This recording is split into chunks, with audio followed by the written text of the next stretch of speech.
అందరికీ నమస్కారం. రాయలసీమ ప్రాజెక్టులు ఈ రాష్ట్రంలో అత్యంత వర్షపాతం తక్కువ ఉన్న జిల్లాలు రాయలసీమలో ఉన్న జిల్లాలు. మనకున్న నీటి ఆధారం పోతిరెడ్డిపాడు నుంచి వస్తే తప్పనిచ్చి రాయలసీమకు నీళ్ళు వచ్చే అవకాశమే లేదు. రాజశేఖర రెడ్డి గారు ఆనాడు ఆయన తీసుకున్న ఒక సాహసోపేతమైన నిర్ణయం వల్ల దాన్ని 44,000 క్యూసెక్లకు దాన్ని చేయడం ద్వారా మనం గాలేరు నగరికి కానీ హంద్రీనివాకు కానీ నీళ్లు తెచ్చుకునే అవకాశం వచ్చింది, ఏలుగంగకు కూడా. మరి ఇటువంటి పరిస్థితి అంతా ఎక్కడి నుంచి వస్తుందంటే శ్రీశైలంలో వెనక ఉన్న జలాల నుంచి మనం తీసుకోవాల్సిందే తప్పనిచ్చి ముందు పక్కకు పోయి డ్యాంలో నుంచి అవతల పక్కకు పోయే నీళ్లు మనకు రావు. అవన్నీ కూడా కోస్తాకు పోయే వాటరే. ఈరోజు వెనక పక్క నుంచి మనం తీసుకోవాలనుకుంటే అక్కడ తెలంగాణ వాళ్ళు దాదాపు 800 అడుగుల నుంచో కింద నుంచి కూడా లిఫ్ట్ చేసి నీళ్ళన్నీ కూడా మహబూబ్నగర్ జిల్లాకు అట్లా రంగారెడ్డి జిల్లాకు తీసుకుపోయే అవకాశాలు వాళ్ళు డెవలప్ చేసుకుంటున్నారు ఈరోజు.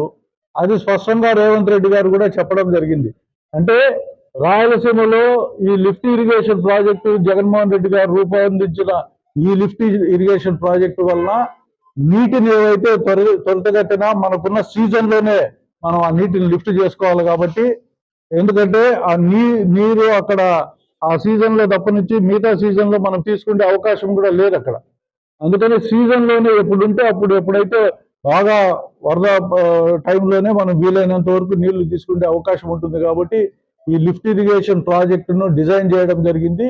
ఈరోజు చంద్రబాబు నాయుడు గారు అధికారంలోకి వచ్చిన తర్వాత ఆయన ఏ ఉద్దేశం ఆయనకు కలిగిందో మనకు తెలియదు. కానీ ఎందుకంటే రాష్ట్రంలో గడచిన ఆయన ముఖ్యమంత్రిగా ఉన్న అంతకుముందు 14 సంవత్సరాలు కానీ ఇప్పుడున్న 2 సంవత్సరాల్లో కానీ ఇరిగేషన్ ప్రాజెక్టుల మీద ఆయనకు పెద్దగా ఇష్టం ఉండదు.